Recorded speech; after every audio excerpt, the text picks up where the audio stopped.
True God వెబ్సైట్కు స్వాగతం. ఈ వెబ్సైట్ను విజిట్ చేసినందుకై మీకు మా ధన్యవాదములు. ఈ వెబ్సైట్ ద్వారా మీరు ఆత్మరక్షణ, ఆత్మీయ మేలు పొందగలరని ఆశిస్తుంటున్నాము. మనం ధ్యానిస్తున్న అంశము హూ ఈజ్ ట్రూ గాడ్, నిజ దేవుడు ఎవరు? ఈ మాటను మనం ధ్యానిస్తూ దేవుని యొక్క గుణలక్షణాలైన దేవుడు సృష్టికర్త అని, దేవుడు ప్రేమస్వరూపి అని చూస్తూ వచ్చాం. మూడవ మాటగా దేవుడు పరిశుద్ధుడు, గాడ్ ఈజ్ హోలీ అనే మాటను కొంత వివరంగా ధ్యానించడానికి ప్రభు మనకి సహాయపడునుగాక. గాడ్ ఈజ్ హోలీ, దేవుడు పరిశుద్ధుడు. మనం దేవుడు అనగా ఎలా ఉంటాడో, ఆయన క్యారెక్టర్ ఎంతో అని మనం అనేక విధాలుగా ఆలోచిస్తూ ఉంటాం.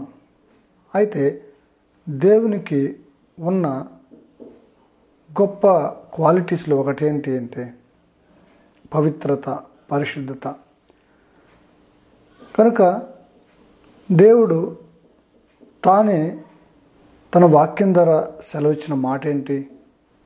పరిశుద్ధ గ్రంథమైన బైబిల్ గ్రంథంలో లేవీయ కాండం 11వ అధ్యాయం 44వ వచనం చెప్తుంది, నేను పరిశుద్ధుడను, ఐ యామ్ హోలీ అంటుంది. కనుక దేవుడు పరిశుద్ధుడు. యెషయా గ్రంథం 6వ అధ్యాయం 3వ వచనం చెప్తుంది, సైన్యములకు అధిపతి యెహోవా పరిశుద్ధుడు, పరిశుద్ధుడు, పరిశుద్ధుడు. యెషయా గ్రంథం 57వ అధ్యాయం 15వ వచనం కూడా చెప్తుంది, మహాగణుడు, మహోన్నతుడు, పరిశుద్ధుడు నగు దేవుడు అంటుంది. అనగా దేవుడు పరిశుద్ధుడు, పవిత్రుడు, పాపము లేని వాడు.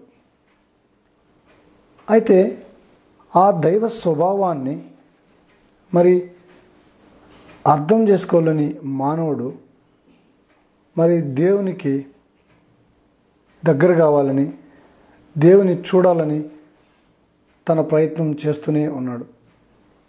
హెబ్రీయులకు రాసిన పత్రిక 12వ అధ్యాయం 14వ వచనం చెప్తుంది, పరిశుద్ధత లేకుండా ఎవడును దేవుని చూడడు. కనుక ఈ పరిశుద్ధత లేకుండా దేవుని చూడాలని మానవుని ప్రయత్నము మరి గత కాలమంతా కూడా సాగుతూనే వచ్చింది.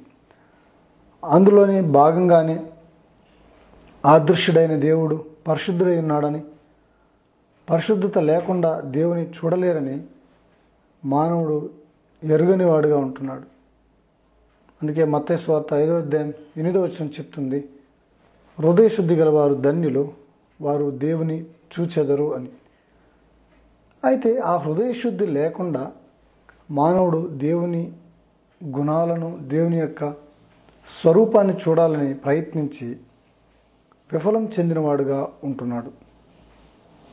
అయితే ఎలాగూ దేవుని చూడాలని మానవుడు ప్రయత్నిస్తున్నాడు అంటే మానవుని యొక్క జీవితం మార్పు లేనిదిగా మరి ఉండి దేవుని చూసే ప్రయత్నం చేస్తున్నాడు కనుక దేవుని తన ఆత్మీయ దృష్టితో చూడలేని వాడుగా ఉంటున్నాడు. అయితే దేవుడు మానవుల్ని పరిశీలించినప్పుడు ఆదికాండం 6వ అధ్యాయం 5వ వచనం చెప్తుంది, నరుల చెడుతనము భూమి మీద గొప్పదనియు, వారి హృదయం యొక్క తలంపుల్లోని ఊహంతయు ఎల్లప్పుడూ కేవలం చెడ్డదని దేవుడు చూసి. కనుక మానవుల చెడుతనము భూమి మీద గొప్పదిగా ఉంది. వారి హృదయంలోని తలంపులంతా, ఊహలంతా చెడ్డవిగా ఉంటున్నాయి. అందుకే ఇర్మియా గ్రంథం 17వ అధ్యాయం 9వ వచనంలో కూడా చెప్పబడింది, హృదయం అన్నిటికంటే మోసకరమైనది, అది ఘోరమైన వ్యాధి గలది, దానిని గ్రహించగలవాడు ఎవడు? కనుక మానవుడు బాగా బతుకుతున్నామని చెప్పుకుంటూ, నేను బాగున్నానని చెప్పుకుంటూ తన హృదయంలో చెడిపోయిన వాడుగా ఉంటున్నాడు. అన్నిటికంటే మోసకరమైన హృదయాన్ని కలిగిన వాడుగా ఉంటున్నాడు. అది గ్రహించలేని మానవుడు తన పైరూపాన్ని చూసుకొని మరి నేను బాగున్నాను అనుకుంటున్నాడు. అంతే దైవ వాక్యం చెప్తుంది, మనుషులు పైరూపమును లక్ష్య పెట్టుదురు కానీ దేవుడు హృదయమును లక్ష్య పెట్టును. కనుక ఆ హృదయాన్ని పరీక్షించినప్పుడు మరి దేవుని వాక్యము చెప్తుంది. మార్క్స్ వార్త 7వ అధ్యాయం 21వ వచనం ప్రకారం, మనుషుని లోపలి నుండి బయలు వెళ్ళినది మనుషుని అపవిత్రపరచును. లోపలి నుండి అనగా మనుషుల హృదయములో నుండి దురాలోచనలు, జారత్వములను, దొంగతనములను, నరహత్యలను, వ్యభిచారములను, లోభములను, చెడుతనమును, కృత్రిమమును, కామ వికారమును, మత్సరమును, దేవదూషణ, అహంభావము, అవివేకమును వచ్చును. ఈ చెడ్డవన్నీ లోపలి నుండియే బయలు వెళ్ళి మనిషిని అపవిత్రపరచును. కనుక మనిషి అపవిత్రపరచబడేది ఇలాంటి భావనలు, ఇలాంటి పాప సంబంధమైన లక్షణాలు, గుణములు హృదయంలో కలిగి ఉండటం వలన. మొదటగా హృదయంలో ఇలాంటి ఆలోచన పుట్టి తిరిగి మానవుడు ఆ యొక్క ఆలోచనలను కార్యరూపం దాచేవాడుగా ఉంటున్నాడు. అందుకే వాక్యం చెప్తుంది, నీ హృదయమును అన్నిటికంటే భద్రంగా కాపాడుకో ఉంటుంది. నీ హృదయము అన్నిటికంటే విలువైనటువంటిది. నీ హృదయంలో నుంచి జీవధారలు బయలుదేరుతాయి. కనుక నీ హృదయాన్ని భద్రంగా కాపాడుకొని వాక్యం చెప్తుంది. అయితే తన హృదయ పవిత్రతను, పరిశుద్ధతను కాపాడుకోలేని మానవుడు మరి పాడైన వాడుగా ఉంటున్నాడు. ఆ విషయం తెలియని మానవుడు దేవుడు కూడా మానవుని లాంటి వాడే అని, దేవునికి కూడా మానవుని స్వభావాలను ఆపాదించిన వాడై దేవునికి కూడా మరి భార్య అని, పిల్లలని, దేవునికి కూడా రకరకాలైనటువంటి మానవుల వంటి స్వభావమునే స్వతంత్రింపజేసి మరి దేవుని స్వరూపాన్ని మరి మానవుని స్వరూపంలోకి మార్చి, దేవుని స్వరూపాన్ని ప్రకృతి రూపంలోకి మార్చి దేవుని యొక్క స్వభావ లక్షణాలని మరి అర్థం చేసుకోలేని వాడుగా మరి మానవుడు హృదయంలో చెడిపోయిన వాడుగా ఉంటున్నాడు. తన ఊహలనే వాస్తవాలని అనుకున్నవాడై వాస్తవమైన దైవ లక్షణమైన పరిశుద్ధతను చూడలేని వాడుగా ఉంటున్నాడు. అయితే పరిశుద్ధ గ్రంథం బైబిల్ చెప్తుంది, దేవుడు పరిశుద్ధుడు. ఈ మాట 1000 సార్లకు పైగా పరిశుద్ధ గ్రంథంలో రాయబడుతూ వచ్చింది. అనగా బైబిల్లో దాదాపు ప్రతి పేజీలో కూడా ఒక్కసారి పరిశుద్ధత అనేటువంటి మాట మనం రాగలం. కనుక ఇంత ప్రాముఖ్యమైనటువంటి ఈ పరిశుద్ధత అనేటువంటి దైవ లక్షణాన్ని మానవుడు అర్థం చేసుకోలేని వాడుగా ఉంటున్నాడు. అయితే ఇలాగా అర్థం చేసుకోకుండా పాడైనటువంటి మానవుని చూసి దేవుడు మరి జాలిపడిన వాడై ఈ యొక్క స్వభావంలో తను తాను ప్రత్యక్షపరచుకోవడానికి మరి దేవుడు తన వాక్యం ద్వారా మాట్లాడుతున్నాడు. యెషయా గ్రంథం 59వ అధ్యాయం మొదటి 4 వచనాలు మనం చూసినట్లయితే, రక్షింపనేరకు ఇండునట్లు యెహోవా హస్తము కురచ కాలేదు, విననేరకు ఇండునట్లు ఆయన చెవులు మందము కాలేదు. మీ దోషములు మీకును మీ దేవునికి అడ్డముగా వచ్చెను, మీ పాపములు ఆయన ముఖమును మీకు మరుగుపరచును గనుక ఆయన ఆలకింపకున్నాడు. కనుక ఇక్కడ నీతిని బట్టి ఎవడనూ సాక్ష్యం పలకడు, సత్యమును బట్టి ఎవడనూ వాద్యమాడడు. అందరూ వ్యర్థమైన దానిని నమ్ముకొని మోసపు మాటలు పలుకుదురు, చెడుగును గర్భము ధరించి పాపమును కందురు. కనుక అందరూ వ్యర్థమైన దానిని నమ్ముకొని మోసపు మాటలు పలుకుచు మరి రక్షించే దేవుని యొక్క హృదయానికి దూరముగా అయిపోయిన వారుగా ఉంటున్నాడు.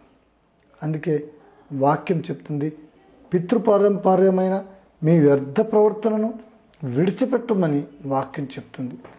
మరి పితృపరంపరమైన ఆచారములనే దైవోపదేశములుగా భావించి ఈ ప్రజలు నన్ను వ్యర్థముగా ఆరాధిస్తున్నారు, అయితే వారి హృదయము నాకు దూరముగా ఉంది అని ప్రభువైన యేసుక్రీస్తు వారు మార్క్స్ వార్తలో చెప్తూ వస్తారు. అనగా ఈ యొక్క వ్యర్థమైన దైవారాధన, ఈ వ్యర్థమైనటువంటి మరి తలంపుల్లో మానవుడు దైవ లక్షణాలని అర్థం చేసుకోలేని వాడుగా ఉంటున్నాడు. ఇలాంటి స్థితిలో ఉన్న మానవుని చూసి జాలిపడిన దేవుడు తానే వాక్యరూపమైన పరిశుద్ధత స్వతంత్రించుకున్న ఆ దేవుడే మానవుడిగా భూమి మీదకి 2015 సంవత్సరాల క్రితం మరియ కన్యక గర్భములో బెత్లెహేము అనేటువంటి గ్రామములో ఆయన జన్మిస్తూ వచ్చినాడు. లూకాసు వార్త 1వ అధ్యాయం 26వ వచనం చెప్తుంది, సర్వోన్నతుని శక్తి నిన్ను కమ్ముకొనును, కనుక పుట్టబోవు శిశువు పరిశుద్ధుడై దేవుని కుమారుడనబడును అనే మాట మరియ కన్యకకు దేవదూత ప్రత్యక్షమై చెప్తుంది. కనుక మరియ కన్యక గర్భములో పరిశుద్ధుడుగా పవిత్రుడుగా మరి ఆ దేవాతి దేవుడు మానవ రూపంలో మరి భూమి మీదకి వచ్చుట కొరకై ఆయన పరిశుద్ధుడుగా జన్మిస్తూ వచ్చినాడు. మగవాడి కలయిక లేనప్పుడు తాను పవిత్రుడుగా జన్మిస్తూ వచ్చినవాడుగా ఉంటున్నాడు. ఎందుకనగా దేవుడు అదృశ్యుడు, దేవుడు నిత్యుడైన దేవుడు గనుక ఆయన ఉన్న దేవుడే మరి మానవుడుగా మరియ కన్యక గర్భంలో జన్మిస్తూ వచ్చినాడు. అందుకే ఆయన ప్రభువైన యేసుక్రీస్తుగా పేరు పెట్టబడుతూ వచ్చింది.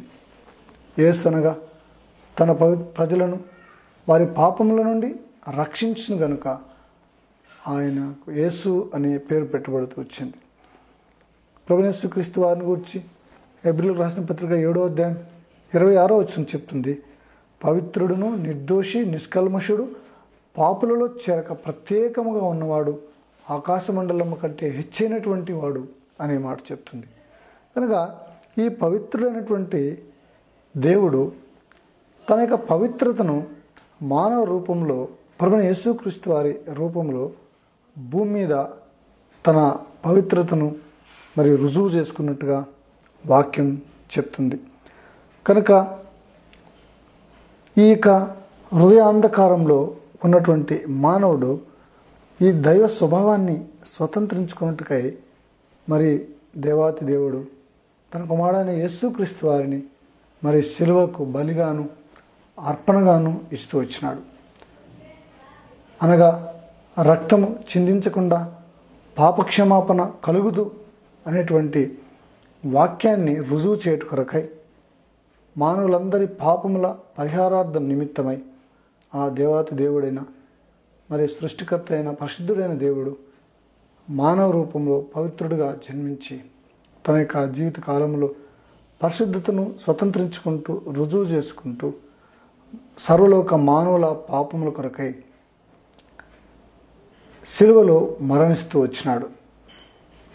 ఆయన గాయములు పంచగాయముల చేత, చేతుల్లో గాయములు, కాళ్ళలో గాయములు, తల మీద ముళ్ళ కిరీటం, పక్కన బల్లెపోటు, శరీరం అంతా కొరడా దెబ్బలతో ఆయన రక్తమంతా సిలువలో కారుస్తూ వచ్చినాడు. యేసు రక్తము ప్రతి పాపము నుండి మనలను కడిగి పవిత్రులుగా చేస్తుంది. అందుకొరకై ఆ పరిశుద్ధుడైన దేవుడు మరి గొర్రెపిల్ల వలె ఆయన సిలువలో తన ప్రాణం పెట్టినట్టుగా వాక్యం చెప్తుంది. ఆయన శుక్రవారం రోజు చనిపోవడం కాదు, తిరిగి ఆదివారం రోజు మరణం జయించిన వాడై పునరుద్ధానుడై ఆయన తిరిగి తన ప్రాణంను తీసుకొని ఆయన పరలోకానికి ఆరోహణుడైనట్టుగా వాక్యం చెప్తుంది. కనుక మనం ఎవరైనా సరే మనము అనేక మంది అనేక విధాలుగా అనుకున్నట్టుగా 1 యోహాను పత్రిక 1వ అధ్యాయం 10వ వచనం చెప్తుంది, మనము పాపం చేయలేదని చెప్పుకొని నెడల ఆయనను అబద్ధికులుగాను చేయవారమోదము, మరియు ఆయన వాక్యము మనలో ఉండదు. కనుక మనలో ఉన్న పాప స్వభావాన్ని దాచుకొని మనము పాపము లేనివారమని మనం చెప్పుకుంటే మనలో మనమే మోసపుచ్చుకుందాము. రెండవది ఆ వాక్యము మనలో ఉండదు అనే సత్యాన్ని మరి ఇక్కడ మనం చూడగలుగుతున్నాం. కనుక ఈ నిజమైనటువంటి వెలుగైనటువంటి దేవుడు, నిజమైనటువంటి పరిశుద్ధుడైనటువంటి దేవుడు మరి మనకి గొప్ప కృపను ప్రసాదిస్తున్నాడు. ఎలాగా మనకు దాన్ని అనుగ్రహిస్తున్నాడు అంటే, ఇప్పుడు మొదటి యోహాను పత్రిక 1వ అధ్యాయం మరి 7వ వచనం చూస్తే, అయితే ఆయన వెలుగులోనున్న ప్రకారం మనము వెలుగులో నడిచిన ఎడల మనము అన్యోన్య సహవాసం గలవారమైందుము. అప్పుడు ఆయన కుమారుడైన యేసు రక్తము ప్రతి పాపము నుండి మనలను పవిత్రులనుగా చేయును. కనుక యేసుక్రీస్తు ప్రభు రక్తము మనల్ని పవిత్రులుగా చేస్తుంది. కనుక ఆ రక్తమందు ఆయన మరణ, భూస్థాపన, పునరుద్ధానముల యందు విశ్వాసం ఉంచిన వారమై మనలను, మన పాపములు మనం ఒప్పుకునే ఎడల ఆయన నమ్మదగిన వాడును నీతిమంతుడు గనుక మన పాపములను క్షమించి సమస్త దుర్నీతి నుండి మనలను పవిత్రులనుగా చేయును. కనుక మనం ఎప్పుడైతే పవిత్రులుగా, పరిశుద్ధులుగా చేయబడతామో, మన క్రియల మూలముగా కాక విశ్వాస మూలముగా, దేవుని కృప మూలముగా మనం పవిత్రులుగా చేయబడడానికి యేసుక్రీస్తు శిలువ ఎంతో మనకి కృపను ప్రసాదించిందిగా వాక్యాన్ని బట్టి మనం చూడగలుగుతూ వస్తాం. కనుక మొదటి పేతురు పత్రిక 1వ అధ్యాయం 16వ వచనం మనం చూస్తే, ఇప్పుడు పాపము నుండి విమోచించబడి దేవునికి దాసులైనందున పరిశుద్ధత కలుగుటయే మీకు ఫలము, దాని అంతము నిత్య జీవము. కనుక ఈ పరిశుద్ధత, పవిత్రత మనం పొందుతూ వచ్చినాము అంటే దాని అర్థము అనగా దాని యొక్క మరి నిజమైనటువంటి ఫలితం ఏంటంటే నిత్య జీవము. కనుక ఆ నిత్య జీవాన్ని స్వతంత్రించుకున్నట్టుకై ప్రభువైన యేసుక్రీస్తు వారు మరి మనకు మాదిరిగా మనకు మరి శిలువ దర్శనాన్ని అనుగ్రహిస్తూ వచ్చినవాడుగా ఉంటున్నాడు. కనుక మనం ఎవరమైనా సరే మరి మన పాపముల కొరకై మనం పశ్చాత్తాపడి ప్రభువైన యేసుక్రీస్తు వారి రక్తంలో విశ్వాసము ద్వారా మన అపరాధములు మనం ఒప్పుకునేలా ఆయన నమ్మదగిన దేవుడు మనం క్షమించి మన సమస్తమైన దుర్నీతిలో నుండి, సమస్తమైన అపవిత్రతలో నుండి, సమస్త విధమైన పాపములో నుండి మనల్ని శుద్ధీకరించి మనల్ని పవిత్రులుగా చేసి ఆ నిత్య దేవుడైనటువంటి ఆ పరిశుద్ధుడైన దేవునికి కుమారులుగా, బిడ్డలుగా మనం మరి అంగీకరించబడి ఆయన ద్వారా సమస్తమును మరి ఆ పరలోక రాజ్యమును, నిత్య జీవాన్ని స్వతంత్రించుకోవడానికి మరి మనకు ఎంతో సహాయపడగలదు.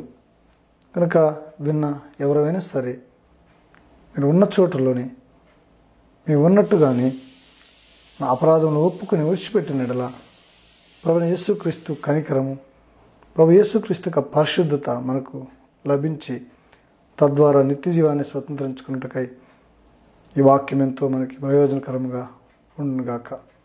ప్రార్థన. పరిశుద్ధ దేవ, ప్రేమల తండ్రి, మీ పాదములకు స్తోత్రములు, వందనాలు చెల్లిస్తున్నాం. దేవుడు పవిత్రుడు, పరిశుద్ధుడు, గాడ్ ఈజ్ హోలీ అనేటువంటి మాట ద్వారా మరి మీరు ఎలాగో మీరు పరిశుద్ధుడో మా అపవిత్రతను పోగొట్టి మమ్మల్ని మీ పరిశుద్ధతలోకి, నిత్య జీవంలోకి ఎలాగ నడిపించగలరు మీ వాక్యం ద్వారా వివరించబడిన కృపకై స్తోత్రాలు. విన్న అనేకుల్ని విశ్వాసము ద్వారా ఆ నిత్య జీవాన్ని స్వతంత్రించుకున్నట్టుకై మీ కృపను అనుగ్రహించమని యేసుక్రీస్తు వారి నామంలో ప్రార్థించి వేడుకుంటున్నాం తండ్రి. ఆమేన్.